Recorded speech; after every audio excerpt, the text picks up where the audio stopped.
Hey yo, what's going on guys, it's your boy here, and today we are going to be reviewing the Audi E-Tron GT RS inside of Southwest Florida.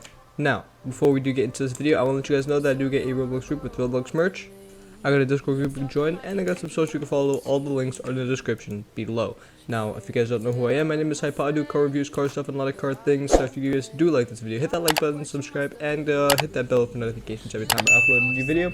But yeah, why don't we get into reviewing this Audi E-Tron right here. Now, as we get into the building, I want to let you guys know one more thing. If you guys have any ideas for any videos, leave that in the comments below. I'll definitely read those and make sure I will try my best to do that idea. But yeah, we're going to be reviewing the 2020 Audi E-Tron right here. So it's in the sedan section, and it's kind of like right at the bottom-ish. Not at the bottom, but like it's around the mid-page. You'll see a 2022 Audi E-Tron GT RS. It's 637 horsepower and 612 torque, but it weighs 5,000 pounds.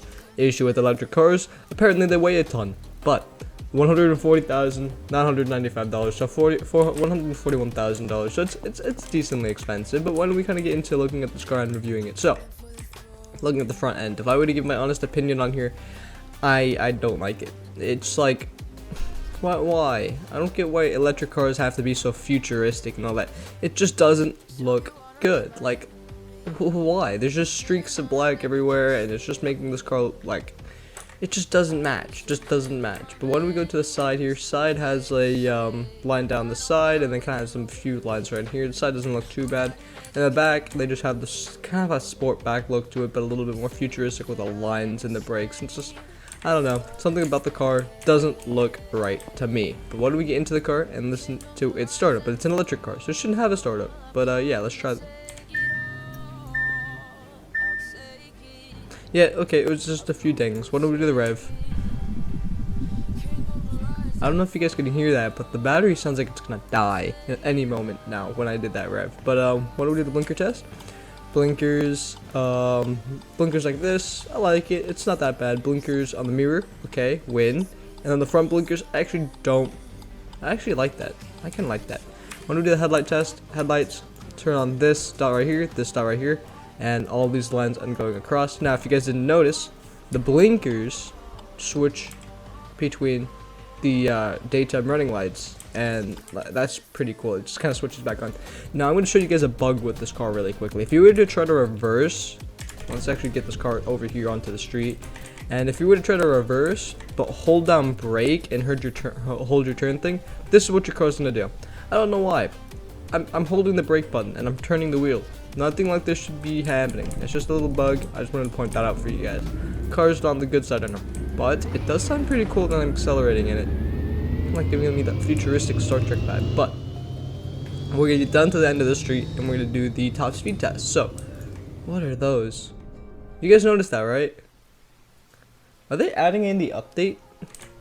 Like, slowly and just surely? Like, they're gonna remove these barriers soon. I have a good feeling about that because these buildings back there weren't there. But this is an Audi review, so stop talking about the background buildings and let's get the car lined up and ready to do the top speed test. So back this bad boy up, hit the wall as I go, just cannot line this car up. There we go. Put the car in traction, rev it, and send it. So car is going. For a car with a lot of torque, it does pick up the speed, but it does weigh a lot, so it doesn't have that much speed. Now we're going 107, 110, 113, 115, 120. Car is really slow past the first line. Most cars hit 130 to 140, like I say in every other video. This car hit 140, kind of past the second line, so it's hitting the average then. Now we're hitting 146. Now I'm telling you, I can get a car from the, coupe section that goes just as fast as this for a lot less and looks a little bit better. But we're not going to degrade the car just yet. We're going to do the brake test and we're going to do the turn test to see how good this car is. Braking, we're going a little farther than the cars I've reviewed previously, and the braking doesn't work. I'm holding the brake. I swear to you guys, I'm holding the brake and we're moving.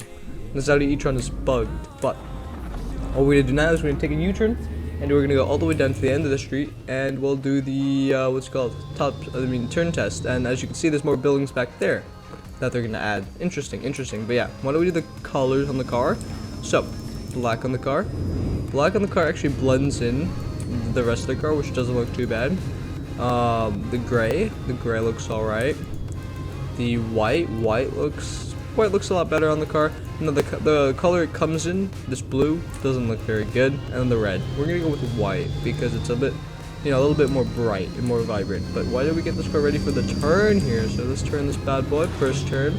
It's a little raining, but the car managed to handle it very well. Let's do the second turn.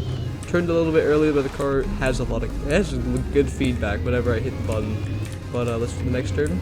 Oh, I hit the curb, but the car managed it very well. It's raining. The car has good feedback. I mean, it turns very, very well. It turns, like, I mean, when I want it, it happens. And the car maintains its grip very, very well. The balance from the battery, A++.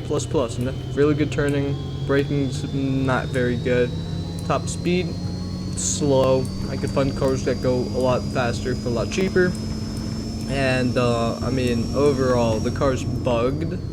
So if I were at this car at 10, I'll definitely give it a 3.5, 4.2. I mean, there's some stuff that actually work on the car, but I mean, overall, I do not like this car very much. Electric cars are pretty much giant toys that need to be charged. It's just like my RC car, but 3 times bigger. But yeah, what do you guys think about this car? Leave that in the comments below. Am I being too harsh on the car? Leave that in the comments below as well. And also, if you have any video ideas, leave that in the comments below as well. But yeah, I hope you guys enjoyed today's review, and I'll see you guys in the next video. Goodbye.